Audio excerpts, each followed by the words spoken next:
తెలుగు రాష్ట్రాల్లో అతిపెద్ద lift manufacturer lifts ట్రై.com dealership కూడా ఇవ్వబడును. నమస్తే, వెల్కమ్ టు సుమన్ టీవీ. నేను గిరిజ. ఈ ఫిబ్రవరి మాసంలో ద్వాదశ రాశుల వారికి ఏ విధంగా ఉండబోతోంది?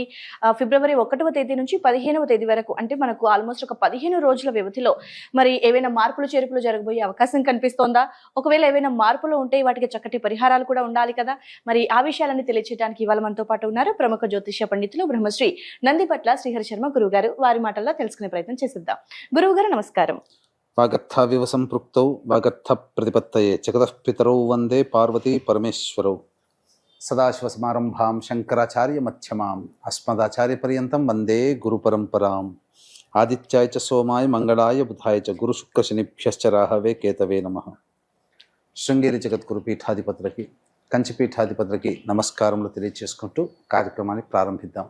గురుగారు, సింహరాశి వారికి ఈ ఫిబ్రవరి మాసంలో 1 నుంచి 15వ తేదీ వరకు రాశిపరంగా ఏ విధంగా ఉండబోతుంది అంటారు? గురుగారు తెలియజేస్తారా? సింహరాశి వారికి ఫిబ్రవరి 1వ తారీఖు నుంచి 15వ తారీఖు వరకు ఏ విధంగా ఉండబోతుందో తెలుసుకునే ముందు గ్రహ సంచారం గురించి తెలుసుకుందాం. ప్రధానంగా చూసుకున్నట్లయితే ఈ సింహరాశి వారికి 7వ స్థానంలో శని ప్రభావం కావున ప్రధానంగా ఈ శని మీకు యోగకారకత్వమే, అంటే నిర్ణయాలు తీసుకోవడం లేదా కలిసి పనిచేసేటువంటి వాళ్ళతో ఇబ్బందులే తప్ప స్వతంత్రంగా తీసుకున్న నిర్ణయాలని కూడా మీకు యోగిస్తాయని చెప్పవచ్చు. ఇక 6వ మందు రవి బుధుని యొక్క పరిస్థితి, ఇది చాలా యోగదాయకమైనటువంటి పరిస్థితి. ప్రధానంగా వృత్తి ఉద్యోగాల్లో అనుకూలతని తీసుకొచ్చేటువంటి పరిస్థితి. అనగా ఈ నెల 14వ తారీఖు నుంచి రవి మార్పు చెందాడు. మకర సంక్రాంతి నుంచి మకర రాశిలోకి రవి. కాబట్టి ఫిబ్రవరి 15 వరకు కూడా రవి, ఫిబ్రవరి 12వ తారీఖు వరకు కూడా రవి ఈ యొక్క మకర రాశిలోనే ఉండడం జరుగుతుంది. ఈ కారణం చేత ఫిబ్రవరి 12 వరకు అనుకూలమైనటువంటి పరిస్థితులే గోచరమవుతున్నాయి. ముఖ్యంగా ప్రభుత్వపరమైనటువంటి ఉద్యోగాల్లో ఉన్నటువంటి వాళ్ళు కోరుకున్న చోటికి బదిలీలు కానీ ప్రమోషన్స్ కానీ కలుగుతాయి. ప్రభుత్వ పరంగా ఆదాయాన్ని పొందేటువంటి కాంట్రాక్టర్లు కావచ్చు, వ్యాపారస్తులు కావచ్చు, ఎవరికైనా కానీ వాళ్ళకి బిల్లులు పాస్ అవ్వడం, తద్వారా డబ్బులు చేతికి అందడం అనేటువంటిది జరగబోతుంది. ఇక ముఖ్యంగా 8వ స్థానంలో శుక్రుడు రాహు యొక్క పరిస్థితి, ఈ యొక్క గ్రహస్థితి కారణం చేత ముఖ్యంగా శ్వాస సంబంధంగా ఇబ్బందులు కానీ లేకపోతే వెన్నుముక సంబంధించినటువంటి ఇబ్బందులు కానీ ఎదుర్కొనే అవకాశాలు గోచరమవుతున్నాయి. స్త్రీలతో వ్యవహరించేటప్పుడు జాగ్రత్తలు పాటించండి. ఎక్కువగా వాగ్వివాదాలు చోటు చేసుకునే అవకాశాలు ఉన్నాయి కాబట్టి లౌక్యంతో వ్యవహరించే ప్రయత్నం చేయండి. ఇక 10వ స్థానంలో ఉన్నటువంటి గురువు వక్రీకరించినటువంటి స్థితి పొంది ఉండడం, ఈ కారణం చేత సింహరాశిలో జన్మించినటువంటి వారికి ప్రధానంగా బాధ్యతలు పెరుగుతాయి. అలాగే దూర ప్రాంత ప్రయాణ సూచన కనబడుతుంది.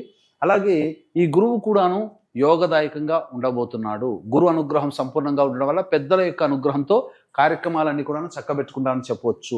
ఇక కుజుడు లాభస్థానంలో యోగిస్తున్నట్టు కనబడుతున్నాడు. కానీ ఈ కుజుని యొక్క ప్రభావం వక్రీకరించినట్టు కారణం చేత 10మ భావ ఫలితాలను కూడా ఇవ్వబోతున్నాడు. ఎప్పుడైతే 10మ భావానికి టచ్ అవుతున్నాడో అక్కడ చేస్తున్నటువంటి వృత్తి, వ్యాపారము, ఉద్యోగము, వీటికి సంబంధించిన విషయాల్లో మార్పులు తీసుకొని వస్తున్నాడు అని చెప్పవచ్చు. ఇక ప్రధానంగా అంటే ఈ నెల 22వ తారీఖు నుంచి స్తంభించి ఉంటున్నాడు కుజుడు. దాదాపు ఒక 2 నెలల పైచులకు కుజుడు అక్కడే స్థితి పొంది ఉంటాడు. కాబట్టి ఉద్యోగంలో మార్పుల్ని సూచించే అవకాశం ఈ యొక్క సింహరాశి వారికి జనవరి 22వ తారీఖు తర్వాత నుంచి సూచనలు ఏర్పడుతున్నాయి. ఇక ముఖ్యంగా గమనించుకున్నట్లయితే ఈ యొక్క సింహరాశిలో జన్మించినటువంటి వారికి చతుర్థాధిపతి అనగా ఈ చతుర్థ నవమాధిపతి అయినటువంటి కుజుడు స్తంభించి ఉండడం లాభస్థానంలోనే. కాబట్టి ఏమవుతుంది, గృహ మార్పులకి లేదా గృహోపకరణాల వస్తువుల కొనుగోలుకి, వాహన మార్పులకి, లేదా తల్లిగారి ఆరోగ్యం పట్ల శ్రద్ధ వహించాల్సి రావడం, ఇలాంటి పనులకి ఈ కుజుడు కొంత ఇబ్బంది కలిగించే అవకాశాలు గోచరమవుతుంది. కాబట్టి వాహనాన్ని నడిపేటప్పుడు జాగ్రత్తలు పాటించండి. ఇక ఏ రంగంలో ఉన్నటువంటి వారికి అనుకూలతగా ఉంటుందని అంటే ముఖ్యంగా FMCG, FMCG, boarding and lodging, అలాగే supermarkets, general stores, restaurant బిజినెస్లు, హోటల్స్, పూజా సామాన్లు, తీర్థయాత్రలు నడిపేటువంటి వాళ్ళు, రోడ్ సైడ్ వెండర్సు, అలాగే కర్రీ పాయింట్స్ నడిపేటువంటి వాళ్ళు, ఎడ్యుకేషనల్ ఇన్స్టిట్యూషన్స్, జ్యువెలరీ రంగంలో ఉన్నటువంటి వాళ్ళు, వీళ్ళందరికీ కూడా అనుకూలత ఎక్కువగా ఉండబోతుంది.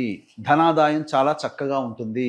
ముఖ్యంగా ఈ చెప్పినటువంటి రంగంలో ఉన్నటువంటి వాళ్ళకి వ్యాపార విస్తరణకి కావచ్చు, లేకపోతే మీరు ఏదైనా పెట్టుబడులు అందులో పెట్టినా కానీ మీకు ధనాదాయం చాలా చక్కగా ఉంటుంది. ఆ విధంగా వ్యాపార విస్తరణకి కార్యక్రమాలకి మీరు శ్రీకారం చుట్టబోతున్నారు.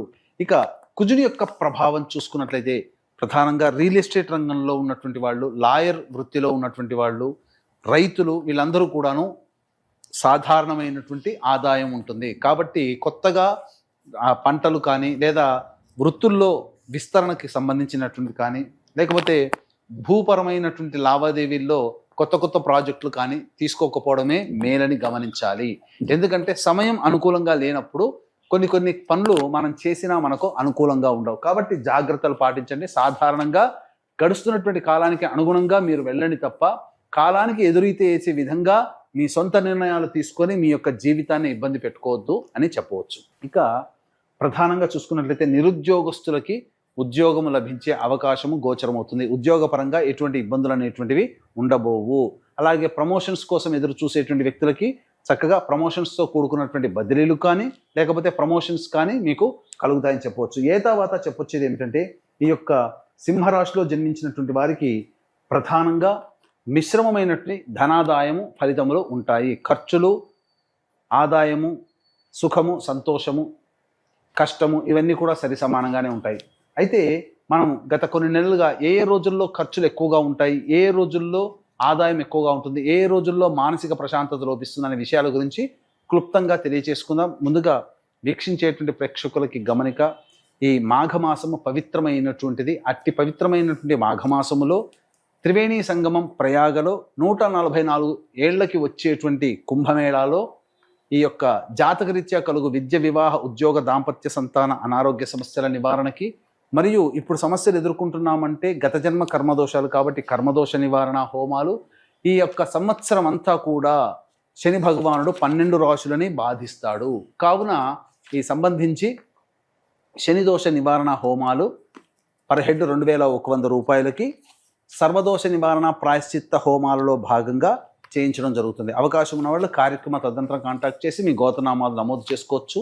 13వ తారీఖు రోజున పితృ నక్షత్రము మఖా నక్షత్రము. ఆ రోజున మనకు పుష్కరాలు ఎలాగో కుంభమేళా కూడా అలాగే. ఆ రోజున పితృదేవతల ప్రీతి కోసమే భర్త వైపు 3 తరాలు, భార్య వైపు 3 తరాలలో మరణించిన వాళ్ళ ఆత్మతృప్తి కోసం బ్రాహ్మణుని కర్తగా పెట్టి పిండ ప్రదాన తర్పణాది కార్యక్రమాలు చేయించడం జరుగుతుంది. అవకాశం ఉన్న వాళ్ళు కూడా వాటికి నమోదు చేసుకోవచ్చు. ఇక గమనించుకున్నట్లయితే 1వ తారీఖు రోజున గనక చూసుకున్నట్లయితే ప్రధానంగా ఇతరుల యొక్క సహాయ సహకారాలతో మీ పనులను చక్కబెట్టుకుంటారు. ధనాదాయం చాలా చక్కగా ఉంటుంది. కాకపోతే ప్రశాంతత లోపిస్తుంది.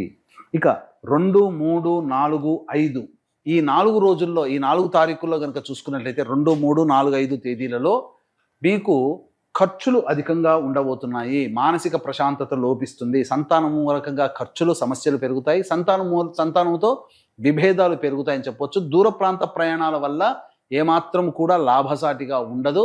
మీకు శ్రమతో కూడుకున్నటువంటి ప్రయాణాలు ఉండబోతున్నాయని చెప్పవచ్చు. ఇక 6, 7, 8, 9, 10 తారీఖుల్లో గనక గమనించుకున్నట్లయితే ఉద్యోగ సంబంధమైనటువంటి విషయాల్లో మీకు ఒక నిర్దిష్టమైనటువంటి సమాచారం మీకు లభించబోతుంది. తద్వారా భవిష్యత్ కార్యాచరణ మీరు దృష్టిలో పెట్టుకొని మీరు ముందడుగు వేసే ప్రయత్నాలు అనేవి జరుగుతాయి. ధనాదాయం కూడా చాలా చక్కగా ఉంటుందని చెప్పవచ్చు. ఇక 11, 12 తారీఖులో కనుక చూసుకున్నట్లయితే ప్రశాంతత లేని జీవితాన్ని పొందుతారు. నిద్ర లేని రాత్రులు ఆ 2 రోజులు గడపాల్సినటువంటి పరిస్థితి. ఖర్చులు కూడా అధికంగా ఉంటాయని చెప్పవచ్చు. ఇక 13, 14 తారీఖుల్లో కనుక చూసుకున్నట్లయితే విందులు, వినోదాల్లో పాల్గొంటారు. స్నేహితుల్ని కలుసుకుంటారు. బంధువులతో ఆనందంగా సమయాన్ని కేటాయిస్తారు. రెస్పాన్సిబిలిటీస్ని పూర్తి చేసుకుంటారు. ఒక బాధ్యతని మీరు పూర్తి చేసుకుంటారని చెప్పవచ్చు. ఇక 15వ తారీఖు రోజున మాత్రము కుటుంబ సభ్యులతో వాగ్వివాదాలు చోటు చేసుకోకుండా జాగ్రత్త పడండి. ఖర్చులు కూడా అధికంగా ఉంటాయని చెప్పవచ్చు. అలాగే ఏదో ఒక తెలియని బాధ మిమ్మల్ని ఆ 15వ తారీఖు రోజున మిమ్మల్ని పీడిస్తుందని చెప్పవచ్చు. ఓకే గురుగారు, సింహరాశి వారి రాశి పరంగా 15 రోజులకు సంబంధించి ఏ విధంగా ఉంటుందో తెలియజేశారు కదా. మరి వారి పరిస్థితుల నుండి, సమస్యల నుండి బయటపడాలంటే చక్కటి పరిహారాన్ని తెలియజేస్తారా గురుగారు? తప్పకుండానమ్మా. ఈ సింహరాశిలో జన్మించినటువంటి వారు ఈ 15 రోజుల పాటు సర్వదేవకృత లక్ష్మీ స్తోత్రము లేదా ఇంద్రకృత లక్ష్మీ స్తోత్ర పారాయణము మరియు కాలభైరవాష్టక పారాయణము, సుబ్రహ్మణ్య భుజంగ స్తోత్రము, ఇవి 3 ప్రతిరోజు పారాయణం చేసినట్లయితే సమస్య నుంచి బయటపడతారని చెప్పవచ్చు. ఇంతకి మించి సమస్యలు అధికంగా ఎదుర్కొంటున్నట్లయితే మీ యొక్క జన్మ జాతకంలో నడుస్తున్నటువంటి గ్రహ దశాంతర దశల యొక్క ప్రభావాలు కావున దగ్గరలోని మంచి ఉపాసనాపరులైనటువంటి జ్యోతిష్యుని సంప్రదించి వారి సలహాలు సూచనలు కనుక పాటించినట్లయితే మరింత మెరుగైన జీవితాన్ని పొందుతారని తెలియజేస్తారు. ఓకే గురుగారు, రాశిపరంగా ఏ విధంగా ఉంది, పాటించాల్సినటువంటి పరిహారాలను కూడా వీక్షకుల కోసం చాలా చక్కగా తెలియజేశారు గురుగారు. ధన్యవాదాలు. సర్వం శ్రీ ఉమామహేశ్వర పరబ్రహ్మార్పణమస్తు.